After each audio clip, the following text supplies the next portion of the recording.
Hey there, you're listening to the Girls Talking Life podcast, and I'm your host, Johanna.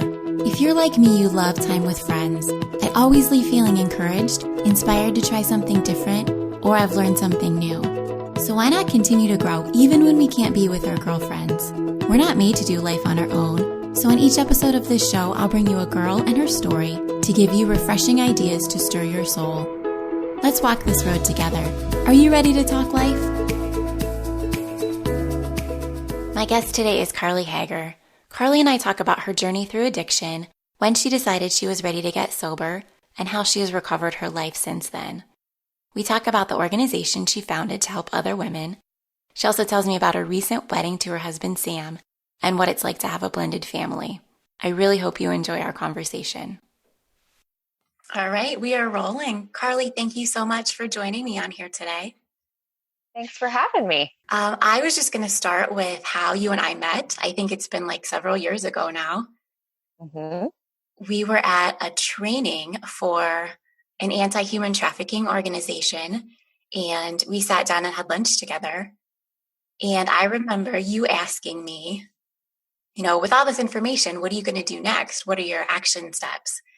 And I said, I think I want to donate items or collect items or something for the survivors. And you said, well, hey, I'm already doing that. I have a project that I'm working on. And you pulled out a sheet of paper and you said, I'm collecting items actually for the women on the street right now. And I just wanted to read for everyone a little bit of what your paper said.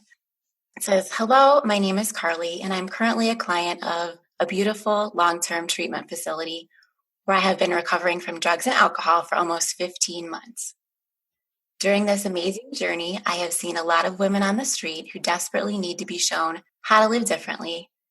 And then you go on to say that that God put it on your heart to come up with a way to put together these hygiene bags, and you list some items that you're collecting and that you want to distribute them to the beautiful women that cross your path on a daily basis. And Carly, I was shocked really when I read it at our lunch. Two things struck me about this. And first, in my limited view of the world at this point, you just did not look like the face of addiction to me. Second, I just felt like you were so brave to be so vulnerable and just put that out there to myself as a stranger and to anyone else that you're handing this to. And from there, we went on to partner a little bit. And my church, we actually collected some of these items and helped you put together bags for the ladies that you work with. Mm-hmm. I want to talk about all the amazing things that you do. But first, I thought you could go back and just kind of tell us about your childhood and then kind of how you ended up on the road that you did. Yeah. I actually grew up an only child, and I kind of have a different perspective on my childhood today, I think, than when I first got sober. But I just grew up kind of feeling isolated, alone, disconnected, and had kind of all of these feelings that I didn't know what to do with. And so somewhere along the line, I turned to drugs and alcohol. Like that was my solution to kind of cover up those feelings and the feeling of not fitting in and feeling alone. And so that kind of started my journey of basically like my addiction. And through sobriety, like today I can look back on my childhood and see where like my parents, they did a lot for me and they loved me very much. And I just was not able to feel that. I don't know if that makes sense. Mm-hmm. And I'm able to kind of look back at like my grandparents and how much, they cared about me. But back then I didn't feel that. So I became eventually addicted to opiates throughout my journey. I lost my nursing license as a result of that. Actually, through sobriety, have been able to get that back. So I received a lot of consequences as a result of my addiction. I lost full custody of my son. At one point, lost my driver's license. But I think the most significant consequence that I lost was kind of me. I think I didn't know who I was. I didn't know what I liked, what I didn't like. But fortunately, God had a different plan for me. And I was finally able to have a moment of clarity. And I really give a lot of credit to my mom, because she had kicked me out at one point. I was living with my parents when I was in my 20s. And I wholeheartedly believe that if my mom hadn't done that, I might not be here today.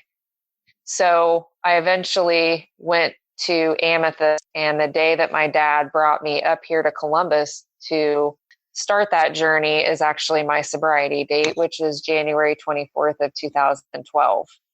Wow. And so I've been sober now for a little over 6.5 years, but mainly I just focus on today and being sober today and kind of being present today, if that makes sense.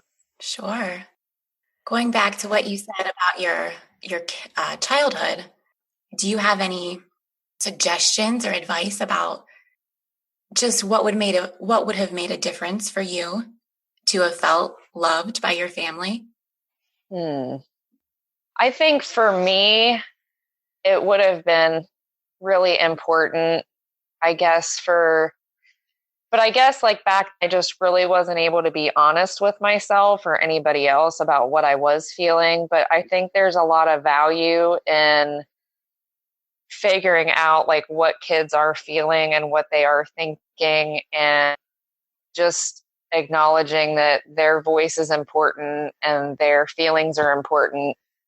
Because I think for me, I didn't know what I was feeling. I didn't know what feelings were. And it kind of made me not feel very human, if that makes sense. So I think that I don't know, if anything may have made the difference, it may have been somebody kind of sitting down with me and asking me like, how are you feeling? Or explaining what feelings were may have made the difference.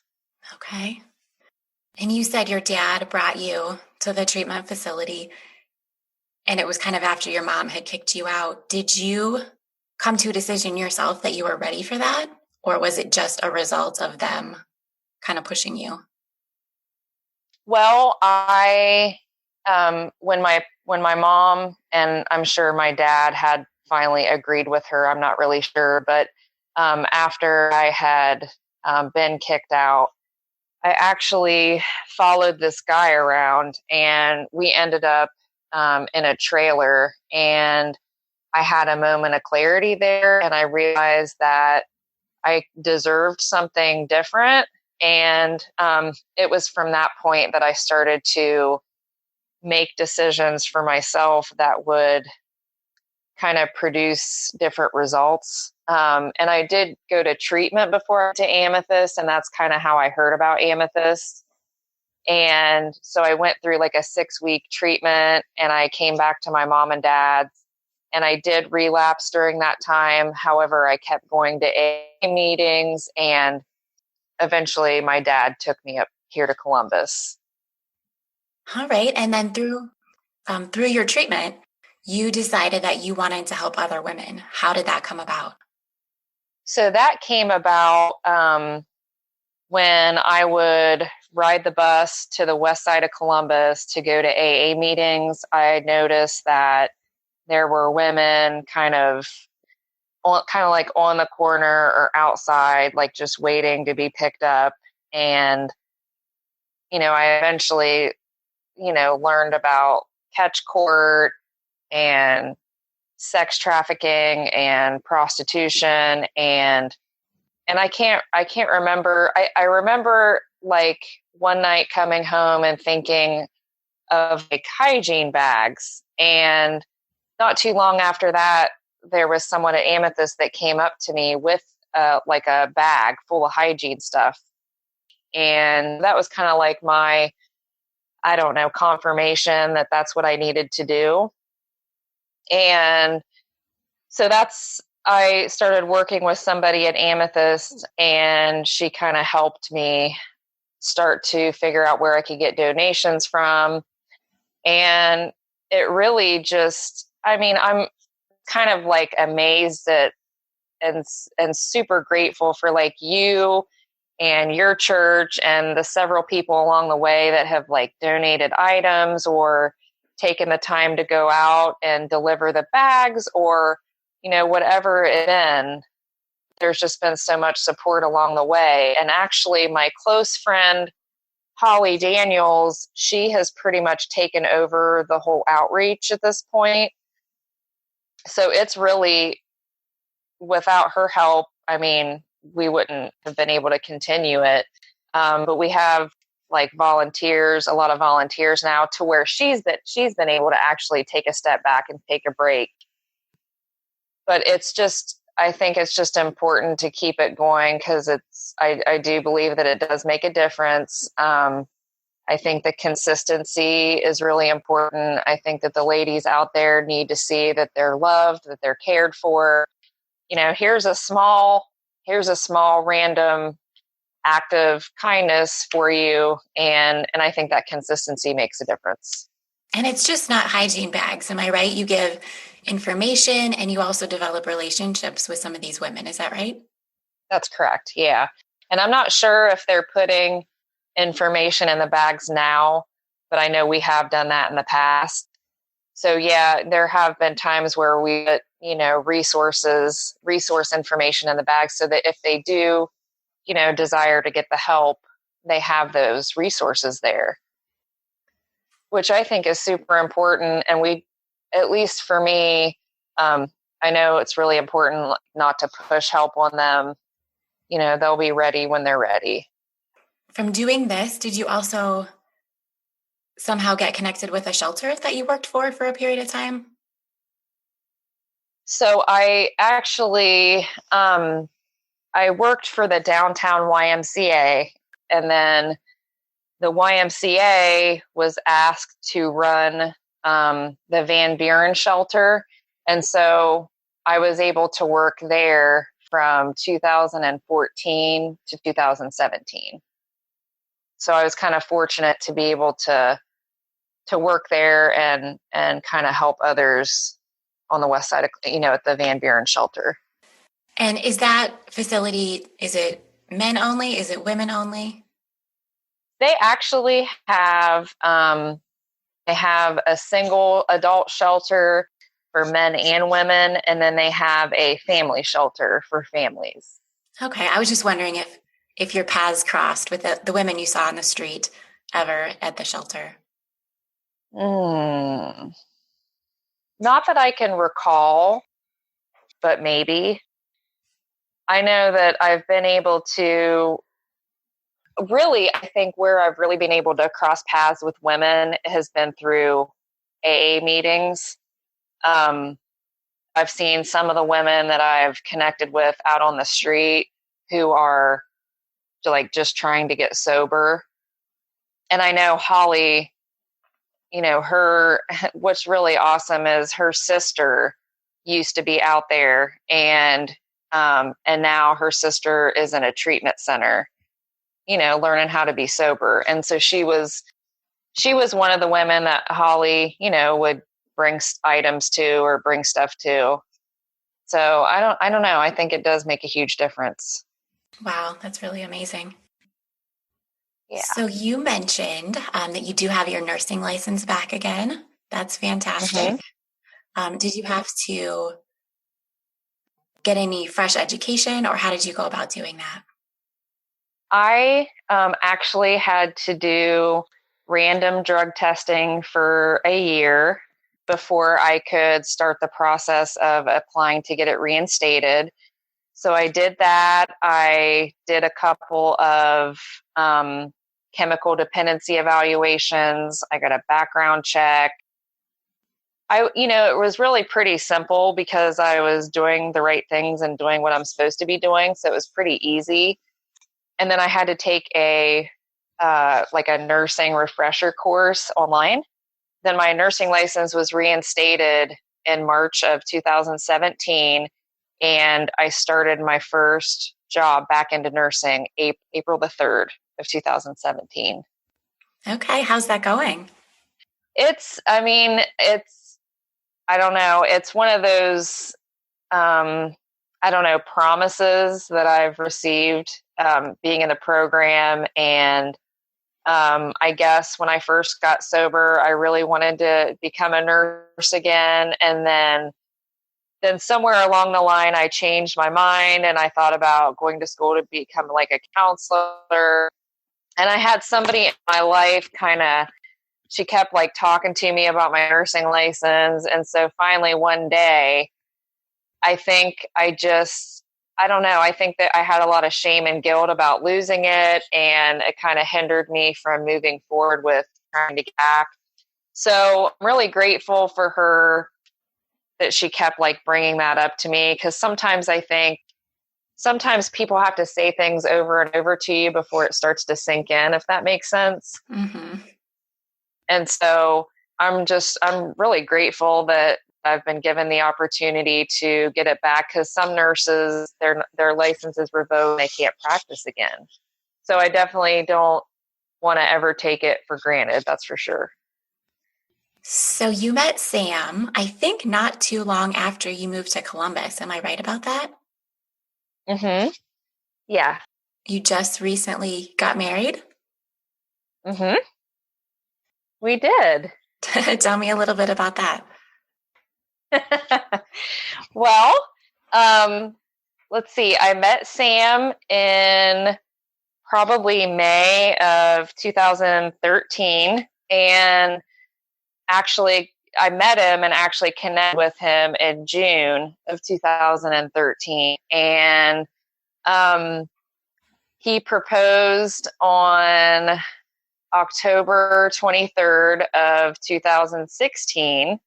What's really special about the proposal is that he bought me an opal engagement ring, which is exactly what I wanted. But when I was a little girl, my grandma on my dad's side bought me an opal ring, and it was really special to me, and I really loved opal. And I don't know if it was just because my grandma bought it for me, but I just loved opal. Anyways, the morning that he had proposed to me, it had been exactly a year since my grandma had passed. And I don't think that was a coincidence at all. So the proposal was really super special. And I think in 2000, so last year, we set the date for our wedding, and it was July 14th of this year. And we had a unicorn wedding, which was really pretty. It was really pretty magical. And we had a lot of fun with it. And then we got to go to Maui for our honeymoon. So I don't think it could have gotten any better than that. I saw some of the unicorn wedding pictures. I just loved it. It was so vibrant and fun. Mm-hmm. And I follow Yeah. you, on social media, and I see that's kind of how your whole life is. It looks vibrant and fun. So where does this joy come from, Carly, after kind of the hard road that you've been on? Well, I think it comes from within. I don't think I have it all the time. I think I have to really make the choice. I know that I have my struggles, and especially in this relationship with Sam, and having two stepdaughters, and I don't know. I just have to kind of make the choice sometimes to do that. So I think it just comes from within. I think that a lot of times I just have to kind of be lighthearted with things. I don't know if you can relate to this, but sometimes I just get too serious here at home. And so a lot of times, like while I'm at work or while I'm outside, I just try to make the best of it and try to have the most fun that I possibly can. And my goal is I really need to start doing that within the home and not taking myself too seriously. So, yeah. I think I need to follow your lead on that one. Yeah, it's really hard to, I don't know. I think it comes from fear. I think a lot of it comes from fear and perfectionism, and but I get really serious at home, and I need to learn how to kind of come out of that, because it's really easy for me to do that outside of home. But yeah, so that's like a goal of mine. That's like a challenge that I need to work through. Well, speaking of home, you mentioned that you have stepdaughters, and I know you have a Hmm. son and a daughter as well. Hmm. What does life look like for you now with your family? Well, as of right now, I get my daughter Chloe. She comes up because she lives with her dad, so she usually comes up a couple weekends a month through the school year, and then of course during the summer, she stays longer. Like this past summer, I think she stayed like almost a month. Logan, my son, he's up here one weekend a month, and he spends the other weekend with my parents. And just recently, my stepdaughters so they're going to be like with their mom for one week, and then they'll stay with us for a week. So I don't know any other way to describe it other than a challenge, because it's hard, I guess, not having my own kids here full time. So I don't know, it's just, I guess I just have to be honest with myself about how I'm feeling about it and kind of make the choice to change it. But I think at the very end of the day, it's rewarding. It's just, it's not easy. It's not easy. But I don't think anything in life that's worth it is going to be easy. So we're a work in progress. I love that you look at it as a gift. It sounds super challenging, but Mm-hmm. the fact that you get to take all your experiences and everything that you've learned and then invest into the kids that you get to Mm-hmm. spend your life with, that's really special. Mm-hmm. I've just kind of, I think that fear has kind of kept me from becoming too close to my stepdaughters. I think it's been fear of what my kids will think. So I kind of have to work through that and make the choice to do something different. And I do my best not to beat myself up about it. But I don't know. At the end of the day, like I said, we are a work in progress. I'm not gonna go through this perfectly. That's for sure. So, and I get to see both of my kids grow up. And on Friday, I got to take my daughter Chloe to the dentist, which isn't something that I normally get to do with me not being her full time mom. So, I take those moments as gifts and opportunities that I really am not. Little things like that mean a lot to me, and I just kind of take it as like a gift. Would you say that this faith journey for you has changed over the last 6+ years? Absolutely. I think that sobriety has given me an opportunity to develop a relationship, like a personal one. And I think before that, I didn't really feel like I had the freedom to have my own. So I think that's been one of the biggest gifts that I've been able to receive, is being able to have that spiritual relationship of my own, if that makes sense. So I know that I have called you with help on this topic, and I wonder what you might say to someone who is in the midst of someone struggling, someone close to them struggling with an addiction. I think the best thing that I can say to somebody that is struggling in addiction would be that they don't have to do it alone, and they're not the only one. and really that they deserve to be sober. I know that there wasn't much anybody could have said to me in my addiction, and I just I'm grateful for the people that just kind of like loved me through it. And I don't really think there's much anybody can say to make anybody change. I think it's just a matter of being an example as opposed to anything that anybody can say. And going back to my limited view statement at the beginning, the face of addiction. I mean, that's just wrong. That can be anyone. Mm-hmm. Yeah, it doesn't discriminate at all. I've heard stories of people that have grown up with parents who aren't addicts and alcoholics, and I've heard stories of people who have grown up with parents that are. Um, I've heard stories of people that have been adopted. I mean, I don't think that there's any rhyme or reason to it, and it does. It can impact. I mean, anybody. It really doesn't discriminate. I've had other people say like, I just don't look like I would be like that type of a person, but I can show you pictures of mugshots that show different. So I haven't always looked so bright and chipper. So yeah.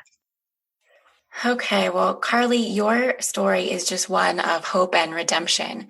And, when we read about the opioid crisis in the news and you see the headlines that we see, I feel like you can kind of feel hopeless about that situation. So I just think that your story is so important because it is full of hope. So I just want to thank you so much for sharing it with me. Did you have any other final words for us? No, no, I just thank you for thinking of me, and I appreciate the opportunity to share. And again, thank you to you, and your church. Like, I mean, you guys were incredible, and I appreciate your support. Absolutely. And if anyone's listening that wants to learn more about your organization, it's called Reaching for the Shining Stars.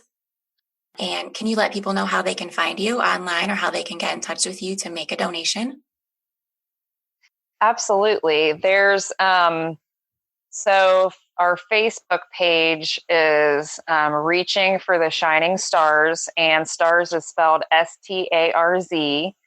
And then I'm trying to think of what our website, I can't remember I think it's Shining Stars with a Z.net. We work with a church on the west side of Columbus on Whitethorn Avenue, and they are actually our fiscal agent. So donations could be made to them, Hilltop Church of God, if it's a monetary. And then if you want to make like hygiene items to go, if you want to donate those, they can be given directly to us. Is it okay for me to give my phone number on here? I will, I'll do some show notes and we'll link to everything that you're talking about. Okay. So the last thing I'm going to ask you about, switching gears a little bit, is just for your 5 favorite things. What are Okay. you using or wearing, or what makes your life go right for you right now? Okay. So I wrote these down. So I have yoga as my number 1. I have my number 2 is my hammock swing that I have. My third one is essential oils. Ooh, what are you And using? What oils? I love lavender. There's one called Robber. It's got kind of like a cinnamony smell to it. And then the frankincense I like. And I just ordered some patchouli essential oil.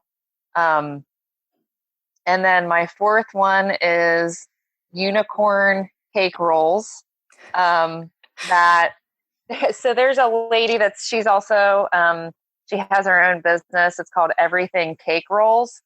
Her name is Melissa, and she makes the most amazing cake rolls. But she made unicorn cake rolls for our wedding, and I have ordered 2 since our wedding. So Aw.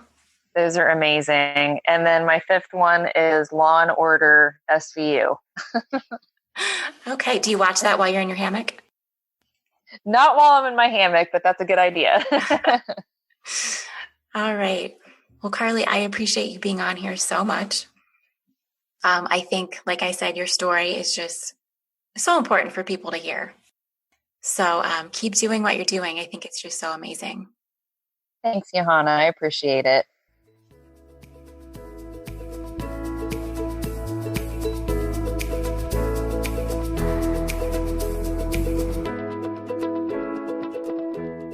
I hope you liked my conversation with Carly. I wanted to clarify one thing. I say that I called Carly with help, and what I really meant was I called her for help. I had been in contact with a friend of mine a few years ago who expressed the desire to get help with her addiction, and I actually called Carly to find out just how best to help her and to get some more information about Amethyst, her treatment center. You can find out more about Carly's organization, Reaching for the Shining Stars, on their Facebook page. The website is shiningstarz.net, and it's stars, S-T-A-R-Z.